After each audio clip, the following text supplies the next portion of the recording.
Hi, I want to tell you 5 reasons why you will find the battery signal on your dashboard while you are driving. You want to know more? Watch me after this time out.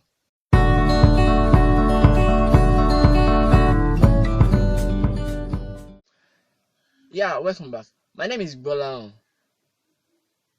And I actually discuss Know Your Car. I call this edition Know Your Car because did you actually know your car? Did you actually know when your car is talking to you?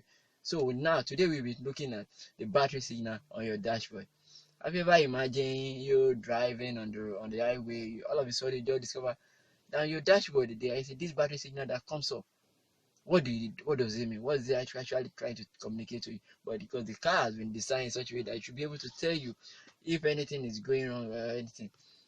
And the battery, so I'm going to tell you the 5 different things, the 5 different reasons why you can have that signal on your dashboard. Number 1 is corrosion. Battery corrosion. This is at a point in time where the battery terminal is not being firm very well with the connector on the battery terminal. And when you look at it, by the time you just need, when you park the car and you open the bonnet and you look at your battery terminal, you will see this powdery thing on it. It will just be powder, like a powder form around the battery head with the terminal. All you just need to do is just get a baking soda water, maybe a teaspoonful of baking soda, mix it with water, just use it to clean it. You just use it to clean it. When you clean all those powder from away, I trust you. You are going to the signal will just off from that just off, and the battery the catch. Another reason why you can actually have that kind of issue on your car is when the alternator is bad. We have this alternator, the actual function of the alternator on your vehicle is the one that actually replenishes the battery, that is the energy that your car is being consumed from the battery. The battery saw an energy, your car consumed the energy, but the energy needs to be restored back. So the alternator is the actual engine component that actually do the restoring of energy back into your battery. So if the alternator is having issue, is faulty, you will actually have that issue also. And what you need to do at that point in time is to just park your car. At this point in time, you will need an auto technician to help you to actually look at it. And when the auto technician, all it just does is that it remove the alternator and look at 1 or 2 things. If it's something that if it's a minor issue, sometimes it can be minor issue, and help you to get it fixed back and return it back. Or not, you might need to replace the alternator. That might cost you a little bit of some few dollars in order to get that back to restored. And immediately get that back to restored, I bet you the signals will go off your dashboard and you are good to go. There are situations where you discover that the alternator and nothing is wrong with it. The alternator is actually still okay. And which takes us to point number 4, which is the alternator belt. For the alternator, in order for the alternator to restore the energy back to the battery, there has to be a form of a movement, a form of a transportation. And the form of transportation we are talking about here is alternator belt. The alternator belt is connected to the crank, to the engine. So as the engine is rolling, automatically is driving the alternator with the belt. While driving the alternator will automatically is restoring the energy back into your battery. So if the alternator belt has cut, the engine will be working. The stored energy on your car will still be able to power your car, but the battery signal on your car will show to tell you that something is wrong with the battery. So at this point in time, you can see that it's not the battery and it's not the alternator, but the alternator is actually not bringing out enough voltage for the battery to stop. At this point, so you still need to you park your car, you open the bonnet, look at the alternator, and you can see if the alternator has cut, you will discover that on the neck of the alternator device there is no belt there. So all you need is just pick the sample of the belt.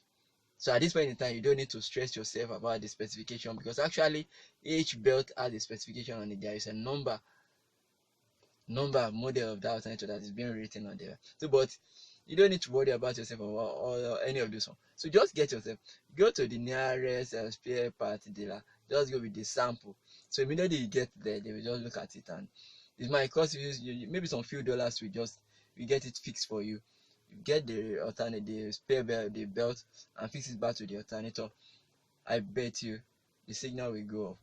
So with that, you can actually see that's a simple step, and you have to getting rid of what is actually disturbing your car from performing its utmost.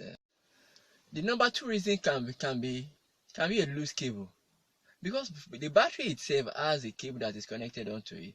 There are sometimes if the cable maybe due to vibration, the roads, maybe while you are driving there's some lot of vibration on the road, you can actually discover that you just discover that the battery signal still comes on.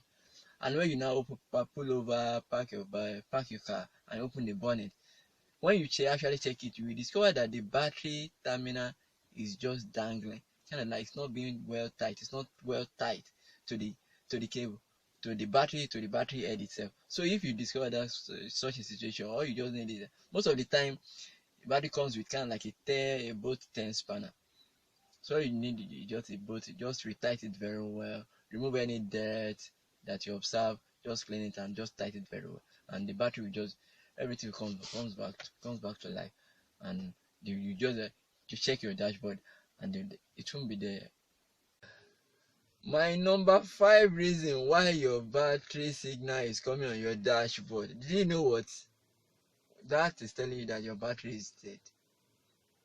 No, don't let me say it's dead. Let's say your battery is going, it's about to die. It's about to exhaust its useful lifespan. The lifespan is actually going down, reducing. So at this point in time, so it wouldn't make sense. You are just going on the highway. You went to a friend and you drove your car there. You parked after you finished your meeting or whatever you went for, and you now try to start an engine back, and it couldn't start. It was giving you a signal of battery. At that point in time, you'll be forced, the level of inconvenience that will come up with it, because at that point you have to go and source for the money to get it replaced.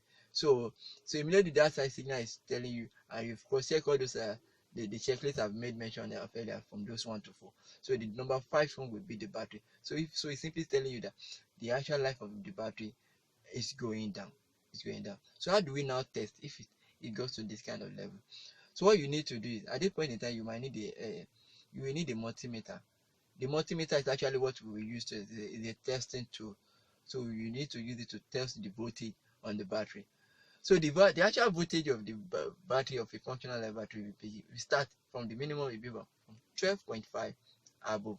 Can be 12.7, can be 13 and above. So but anything less than 12, anything less than 12.5, maybe 12.2, 11.9 and the rest, is actually telling you that the battery life has gone. So at that point in time, I might not be able to start, might not be able to deliver to start the car. So it might just force itself to start the engine. But at the long run, if you park your car and you try to pick it again, you discover that you won't be able to start it again. So these are just the things that comes.